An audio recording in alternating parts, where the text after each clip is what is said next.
Hello everyone, wish you a very happy Holi. I, Rishabh Pandey, your instructor of English, welcomes you on this official YouTube channel of Career Power Lucknow. Today we are here with a special session for all upcoming examinations, in which we will discuss an important topic along with some loopholes. The important topic which we are going to discuss today is gerund. My friend, what is gerund? First of all, the question is gerund होता क्या है? क्योंकि बंदा जब ये नाम सुनता है ना बहुत ज़्यादा कंफ्यूज होता है, सर क्या है, भारी भरकम नाम लग रहा है। बेटा gerund कुछ और नहीं होता, बस इतना याद रखना, gerund नाउन होता है, लेकिन एक नॉर्मल ना होकर एक स्पेशल नाउन होता है। स्पेशल नाउन क्यों बोल रहे हैं? क्योंकि इसमें नाउन का काम करती है वर्ब की ing फॉर्म। कौन सी फॉर्म? वर्ब की ing फॉर्म। तो दूसरा सवाल ये आता है बंदे के दिमाग में, सर आप कह रहे हैं ये वर्ब की ing फॉर्म नाउन का काम कर रही है, तो ये वर्ब का काम करेगी या नाउन का काम करेगी, ये हम कैसे पहचानेंगे? तो उसके लिए मैं आपको तरीका बता रहा हूँ। बेटा वर्ब की ing फॉर्म वर्ब तभी होती है जब उसके पहले क्या होता है? Helping verb. उसके पहले क्या होता है? Helping verb. और याद रखना वो हेल्पिंग वर्ब किसका होता है? बी फॉर्म का। बी फॉर्म का मतलब is, am, are, was, were और खुद be, ये भी एक हेल्पिंग वर्ब होती है। इसको याद रखने के लिए छोटा सा कॉन्सेप्ट सिखाऊं। अंग्रेजों के ज़माने का डायलॉग सुना है? आधे इधर जाओ आधे उधर जाओ, वो शोले वाला डायलॉग। तो देखो आधे कौन? Is am are, they are going towards present, यानी कि इज एम आर किस में यूज़ होते हैं? प्रेजेंट में। वॉज वर किस में यूज़ होते हैं? पास्ट में। और जेलर साहब हमारे बी किधर यूज़ होते हैं? फ्यूचर। यानी कि जो बी फॉर्म की हेल्पिंग वर्ब होता है उसमें क्या कहता है? Be, is am are, was were. Is am are किस में आता है? Present tense. वॉज वर किस में आता है? Past tense. और फ्यूचर में क्या यूज़ होता है? बी। ये हेल्पिंग वर्ब अगर कभी वर्ब की आईएनजी फॉर्म के साथ आते हैं तब तो याद रखना ये वर्ब की आईएनजी फॉर्म क्या है? आपकी मेन वर्ब। यानी कि तब आप इसको क्या मानोगे? वर्ब मानोगे। लेकिन अगर कभी इसके पहले ये ना हुआ तो फिर ये वर्ब भी नहीं है। जैसे अगर मैं एक सेंटेंस लिखूं तो सेंटेंस लिख रहा हूं, ये भी क्या लिख रहा हूं? कि लिख रहा हूं। सेंटेंस भी क्या लिखा? I am writing. What I am doing? I am writing. This is the actual sentence, I am writing. Am क्या है बेटा? Helping verb. और राइटिंग क्या है? Main verb. और कैसे मेन वर्ब है? क्योंकि इसके पहले क्या आ रही है? Helping verb.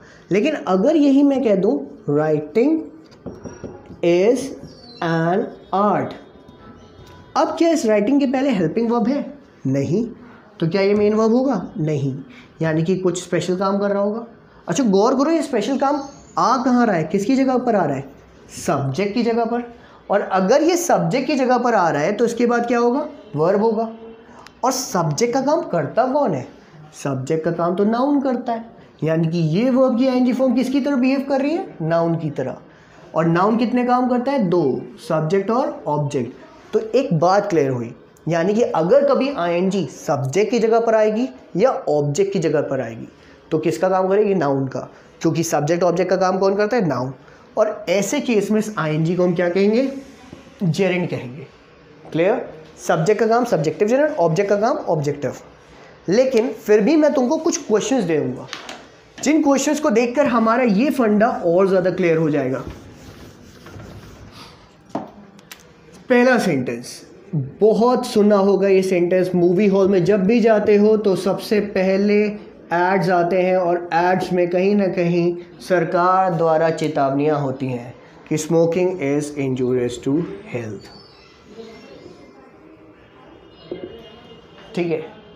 फिर एक और स्टेटमेंट आया, एक बंदा बोला sir dancing is my passion.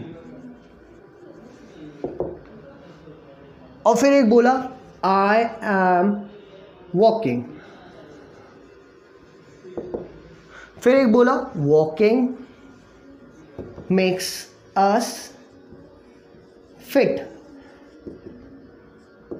Now सबसे पहले स्टेटमेंट में स्मोकिंग है क्या? वर्ब की आईएनजी फॉर्म। डांसिंग है क्या? वर्ब की आईएनजी फॉर्म। वॉकिंग है क्या? वर्ब की आईएनजी फॉर्म। वॉकिंग यहाँ पे क्या है? वर्ब की आईएनजी फॉर्म। यानी कि सब जगह वर्ब की आईएनजी फॉर्म थी। लेकिन क्या सब जगह ये वर्ब की आईएनजी फॉर्म सेम काम कर रही थी? नहीं। सबसे पहले मैं बात करें तो स्मोकिंग वर्ब की आईएनजी फॉर्म के पहले हेल्पिंग वर्ब था? नहीं था, यानी कि ये हेल्पिंग वर्ब नहीं। इसके बाद क्या आ रहा था? वर्ब। तो जिसके बाद वर्ब आता है वो किसका काम करता है? सब्जेक्ट का। और सब्जेक्ट का काम कौन करता है? नाउन। यानी कि ये आईएनजी किसका काम कर रही है? नाउन का। और जब आईएनजी नाउन का काम करती है तो उसको हम क्या कहते हैं? जेरेंड। यानी कि स्मोकिंग क्या हो गई थी हमारी? जेरेंड। अच्छा, ये जेरेंड किसकी जगह पर आ रही थी? सब्जेक्ट की जगह पर। तो कौन सी जेरेंड? Subjective gerund. फिर से डांसिंग के साथ भी देखते हैं। फिर से वर्ब की आईएनजी फॉर्म, फिर से इसके पहले हेल्पिंग वर्ब नहीं है, तो यानी कि ये वर्ब की मेन वर्ब नहीं है। इसके बाद वर्ब आ रही है, तो फिर से बाद में वर्ब आ रही है, तो किसका काम कर रही होगी? सब्जेक्ट का। सब्जेक्ट का काम कौन करता है? नाउन। और सब्जेक्ट का काम जब नाउन कर रहा है, सॉरी आईएनजी जब नाउन का काम कर रही है, तो आईएनजी को हम क्या कर लेंगे? जेरेंड। और ये कौन सा जेरेंड हो जाएगा? फिर से सब्जेक्टिव जेरेंड। फिर आते हैं आई एम वॉकिंग पर। ये एम क्या है? Helping verb. वॉकिंग क्या होगी फिर? Main verb. क्यों होगी मेन वर्ब? क्योंकि इसके पहले क्या आ रही थी? Helping verb. और अगर हेल्पिंग वर्ब ना आती तो ये मेन वर्ब ना होती। फिर लास्ट में फिर से वॉकिंग आए, फिर से वर्ब की आईएनजी फॉर्म में। इसके पहले हेल्पिंग वर्ब नहीं है, यानी कि फिर से मेन वर्ब का कार्य नहीं कर रही, तो किसका कार्य कर रही है? नाउन का। अब इसके बाद देखो वर्ब आ रहा है, मेक्स, स्मोकिंग मेक्स, वर्ब आ रहा है, तो ये किसका काम कर रही है? नाउन का। और आईएनजी नाउन का काम करती है जेरेंड। यानी कि 3 एग्जाम्पल से हमको ये क्लियर हुआ सब्जेक्टिव जेरेंड वो होता है, पहला केस उसके पहले हेल्पिंग वर्ब नहीं होना चाहिए, दूसरी बात उसके बाद वर्ब आना चाहिए। क्यों बाद में वर्ब आए? क्योंकि सब्जेक्ट की जगह पर आएगा तो सब्जेक्ट के बाद क्या आता है? वर्ब आता है। क्लियर इतना? अब बात करते हैं ऑब्जेक्टिव जेरेंड की। अब ये बताओ ऑब्जेक्ट कहाँ पर आता है? क्योंकि सब्जेक्ट जहाँ आता है वहीं पर सब्जेक्टिव जेरेंड कहलाता है, ऑब्जेक्ट जहाँ आएगा ऑब्जेक्टिव जेरेंड। तो सब्जेक्ट स्टार्टिंग में आता था, फिर वर्ब आता था, और फिर ऑब्जेक्ट आता था। यानी कि ऑब्जेक्ट कहाँ आता है? वर्ब के बाद। और दूसरी प्लेस होती है ऑब्जेक्ट की कि वर्ब के बाद आता है प्रेपोजिशन, और प्रेपोजिशन के बाद आता है ऑब्जेक्ट। यानी कि ऑब्जेक्ट की 2 जगह हुई, एक मेन वर्ब के बाद और दूसरा प्रेपोजिशन के बाद। क्लियर? अब इनके रिगार्डिंग अगर इन दोनों केसेस पर हम आपको एक सेंटेंस दे, मैंने कहा रवि लर्नड डांसिंग, तो रवि क्या था हमारा? सब्जेक्ट। और रवि ने क्या सीखा, क्या लर्न किया? डांसिंग। ये क्या बन गया? ऑब्जेक्ट। और है क्या? आईएनजी। आईएनजी ऑब्जेक्ट की जगह पर आ रही, फिर से किसका काम करेगी? नाउन का। और क्या हो गई? जेरेंड। अब कौन सा जेरेंड? Objective gerund. तो किसकी जगह पर आ रही? ऑब्जेक्ट की जगह पर। फिर बोला I am talking about writing. I क्या था? सब्जेक्ट। एम क्या है? Helping verb.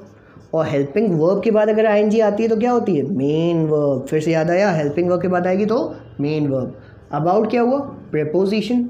और प्रेपोजिशन के बाद क्या आता है? ऑब्जेक्ट। यानी कि ये आईएनजी किसकी जगह पर आएगी? ऑब्जेक्ट। तो कौन से जेरेंड? Objective gerund. क्लियर? तो यानी कि अगर आईएनजी हेल्पिंग वर्ब के साथ है तो मेन वर्ब है, वरना मेन वर्ब नहीं है। मेन वर्ब नहीं है तो किसका कार्य करती है? नाउन का कार्य करती। कब? जब या तो वो सब्जेक्ट की जगह पर आए या तो ऑब्जेक्ट की जगह पर आए। सब्जेक्ट की जगह क्या होती है? स्टार्टिंग में, और उसके बाद क्या आता है? वर्ब। ऑब्जेक्ट की जगह कहाँ होती? मेन वर्ब के बाद या प्रेपोजिशन के बाद। इतना क्लियर हुआ? अब आगे बढ़ते हैं उस क्वेश्चन पर जो आपको एग्जाम में मिलता है इस पर्टिकुलर टॉपिक या इस पर्टिकुलर लूप होल से। लूप होल क्यों कह रहे हैं? बार बार समझने की कोशिश करो लूप होल होता क्या है। लूप होल बेटा वो गलती होती है जिसको तुम नज़रअंदाज कर देते हो। तुम ही लोगों का एक स्टेटमेंट बताते हैं, तुम लोग कहते हो sir I went Delhi to study, और तुम ही में से कुछ लोग कहते हो I went Delhi for study, और फिर आके अगला जो स्टेटमेंट निकालते हो सर दोनों ही तो सेम है, I went Delhi to study, I went Delhi for studying. अब क्या सर, दोनों तो सेम है, दोनों का सेम ही सेंस आ रहा है, मैं दिल्ली गया पढ़ने के लिए, लेकिन एग्जाम में आता है तो एरर होता है। अब उसके लिए हमें पता लगाना पड़ेगा विच वन इज करेक्ट, और तुक्काबाजी में नहीं, रीजन के साथ। अब ये टू स्टडी है क्या? टू प्लस वर्ब की फर्स्ट फॉर्म। फॉर स्टडिंग क्या है? For plus gerund. अच्छा ये एक बात बताओ, उसको हमने जेरेंड क्यों बोला? एनालिसिस करें। आई क्या है? सब्जेक्ट। वेंट क्या है? वर्ब। दिल्ली क्या है? Object. Sorry, Delhi is not your object. I went Delhi. Delhi is your extra part of adverb place. मैं कहाँ गया? I went Delhi. अब मैं दिल्ली गया तो for क्या हो गया? Preposition. और preposition के बाद क्या बोला था बेटा? Noun आएगा. अगर ing noun की जगह आ रही है तो preposition के बाद noun का कौन सा केस आता है? Objective case. तो ये कौन सा था? Gerund था. Objective gerund. Clear? तो पहली बात तो ये for plus gerund है. अब the sentence is, sorry, the question is this correct or is this correct? Which one is correct? Circle कर दिया क्योंकि मेरे को नहीं पता कि ये सही या ये सही. कॉन्सेप्ट पर आते हैं. वेंट है क्या? वेंट मतलब गया था. गया था का मतलब क्या हुआ? Action of past. हाँ या ना? अभी जा रहा हूँ, ये गया था. वेंट मतलब गया था, यानी कि कब का एक्शन? पास्ट का एक्शन. अब गया था, जब मैं कहीं भी गया था या कोई भी एक्शन मैंने पास्ट में किया था, उस एक्शन का कुछ तो पर्पस था कि वो एक्शन क्यों किया था. अगर पास्ट के एक्शन का कभी भी हम पर्पस बताते हैं बेटा, तो वो पर्पस हमेशा हम फॉर प्लस जेरेंड से बताते हैं. फिर से सुनना, पास्ट के एक्शन का अगर पर्पस बताते हैं तो वो पर्पस हमेशा फॉर प्लस जेरेंड से बताते हैं. जैसे कि अभी ये वीडियो ख़त्म होने के बाद अगर मैं तुमसे कभी मिलूँगा तो मैं कहूँगा आई यूज्ड मार्कर. मैंने क्या यूज़ किया था? मार्कर. I used. यूज मतलब यूज़ कर रहा हूँ, किया था. आई यूज मार्कर. किस लिए किया था? लिखने के लिए. तो पर्पस क्या था? फॉर राइटिंग या टू राइट? For writing. क्यों? पर्पस पास्ट के एक्शन का किससे दिखाते हैं? For plus gerund. I use marker for writing. Clear? तो जब भी हम बात करते हैं किसी एक ऐसे एक्शन के पर्पस की जो एक्शन कब का हो? पास्ट का. उस पर्पस को हमेशा किससे दिखाते हैं? For plus gerund. अब I went Delhi to study. Went मतलब गया था, तो पढ़ने के लिए हम टू स्टडी से लिखें या फॉर स्टडिंग से लिखें? तो इस बात से क्लियर हुआ, I went Delhi for studying is right and to study is wrong. एक और एग्जाम्पल दूँ तो I used a camera. I used a camera. Use मतलब पहले यूज़ किया था. मैंने क्या यूज़ किया था पहले? कैमरा. फॉर रिकॉर्डिंग या टू रिकॉर्ड? तो आंसर क्या होगा? आई यूज कैमरा फॉर रिकॉर्डिंग. क्योंकि यूज मतलब पास्ट का एक्शन, और पास्ट के एक्शन का पर्पस क्या था? रिकॉर्ड करने के लिए. तो ये पास्ट के एक्शन का पर्पस हम किससे दिखाते हैं? For plus gerund. क्लियर? इसके साथ कोई भी आपको डाउट हो आप कमेंट सेक्शन में डालो. You will get the reply for that and we will give you some more sessions which will be beneficial for your upcoming examination. Thank you class.